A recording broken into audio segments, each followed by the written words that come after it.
Olá, meus queridos, estamos no 15º programa desses 40 dias de orações, 40 dias no deserto, 40 dias de meditação em que nós estamos percorrendo esse itinerário quaresmal, vivendo com este livrinho aqui, Imitação de Cristo, vivendo esse tempo, meditando esse livrinho que eu recomendo todos os dias no meu programa. É um livro de ouro. Você que, se não tem ainda, procure adquirir em qualquer loja católica, adquira e pode ter certeza que você vai ter um tesouro dentro da tua casa, tá? Vamos meditar mais um dia dos nossos 40 dias no deserto? Vamos lá. Em nome do Pai, e do Filho, e do Espírito Santo. Amém. E o tema de hoje é o capítulo 11, e diz assim, o título: Como se deve adquirir a paz interior e do desejo de fazer progressos na virtude. E ele escreve assim: Muita paz teríamos se não nos importássemos com o que os outros fazem e que não nos diz respeito. Como pode estar em paz muito tempo aquele que se intromete em cuidados alheios, busca ocasiões exteriores e recolhe? Bem-aventurados os simples, porque terão muita paz. E como é verdade isso, gente, como é verdade. A gente já não basta os nossos pecados, já não basta os nossos problemas, as nossas tribulações, e ainda nos damos a curiosidade de ficar olhando a vida dos outros, os problemas dos outros, os pecados dos outros, aquilo, e pior de tudo, né? São coisas mais negativas, porque se fosse ao menos coisas boas, para a gente admirar no sentido de, olharmos as virtudes daquele irmão, daquela irmã, mas não é, na grande maioria das vezes é para olhar os defeitos mesmo, para olhar aquilo que aquela criatura está fazendo de errado e o pior de tudo, comentar isso com outras pessoas. Pois é, perdemos o nosso tempo, um tempo tão precioso que o Senhor nos deu. Que tempo é esse? É o teu tempo. É o ar que você respira nesse exato momento, o lugar onde você está fazendo alguma coisa. Esse tempo é precioso para Deus. É precioso para Deus e você deve consagrá-lo a Deus, ao teu crescimento espiritual. Porque se a gente se preocupa demais com aquilo que os outros fazem ou deixam de fazer, não é que a gente vai se tornar pessoas indiferentes às necessidades do nosso irmão. Isso é outro assunto. Creio que todos estão entendendo o que o padre está querendo dizer, né? Pois é, estou me referindo a esta curiosidade de nos intrometermos na vida dos outros e queremos saber toda hora o que o outro está fazendo, está deixando de fazer, né? Se a gente se preocupar demais com essas coisas, com essas realidades, a gente perde o tempo que o Senhor nos deu para que a gente cresça espiritualmente, para que você cresça espiritualmente, se torne mais virtuoso. E aí a gente fica tão focado nos defeitos dos outros que a gente não consegue enxergar mais os nossos. Já parou para pensar nisso? Pois é, aí a gente olha para nós mesmos, vemos até alguns defeitinhos, mas aqueles pecados que a gente deveria enxergar, a gente não consegue. Tem dificuldade para enxergar. Por quê? Porque os teus olhos, sobretudo os olhos da tua alma, já não estão mais exercitados para enxergar as coisas interiores da tua vida.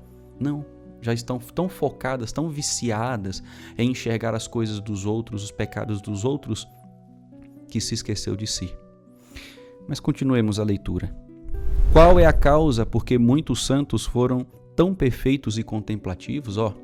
Você que quer ser santo, e espero que queira ser santo, porque este é o caminho para o céu, a santidade é a porta para o céu. Então tá aqui a dica. Qual a causa porque muitos santos foram tão perfeitos e contemplativos? Anota aí. Porque trataram de se mortificar inteiramente em todos os desejos terrenos, e por isso puderam unir-se a Deus no íntimo do coração e ocupar-se livremente de si mesmos. É isso, está aqui, está entregue. Por que os santos foram tão perfeitos, pessoas tão fiéis ao Senhor? Porque realmente os santos estavam querendo agradar a Deus com as suas vidas. E quando encontrava uma outra pessoa, procurava manifestar esse amor que eles têm por Deus naquela pessoa. Era essa a preocupação dos santos.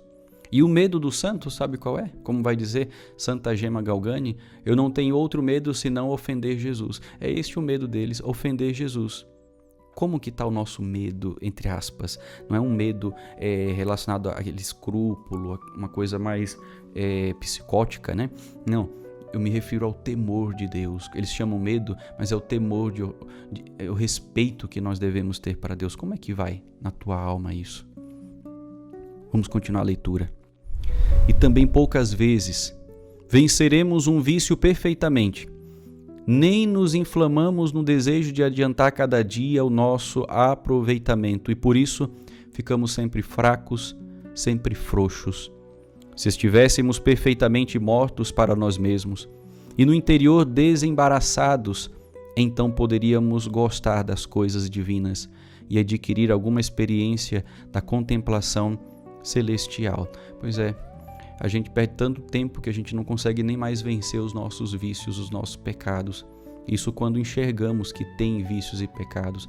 Por que a gente perde a energia, a força para lutar contra esses vícios?